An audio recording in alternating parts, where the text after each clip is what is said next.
Welcome to The Last Breakfast. Please enjoy the video. You'll start by opening Clip Screen Recorder and confirming permissions. Allow microphone and screen capture so the app can record. Once opened, pick a recording mode: full screen for tutorials, window for apps, or a custom region when you need focus. Make sure to select audio sources now: system audio for in-app sound, microphone for narration, or both when you want commentary. Also test volumes quickly, so your levels aren't too loud or too faint before you press record. Once done with permissions and modes, fine-tune capture settings to balance quality and file size. Choose 30 to 60 FPS and 720p or 1080p depending on your output needs.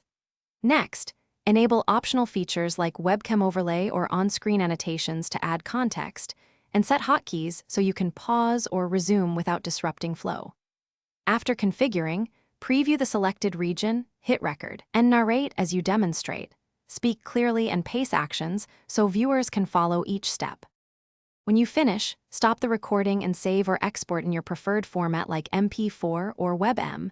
Pick a bitrate that keeps a reasonable file size. Once saved, use the built-in editor or an external editor to trim, add captions, and finalize the export. If something goes wrong, here's a key troubleshooting tip. If audio is missing, immediately check app permissions and your default audio devices, restart Clip if needed, and re-record a short test to confirm the fix. Thanks for watching. If this was helpful, leave a like and consider subscribing. See you next time.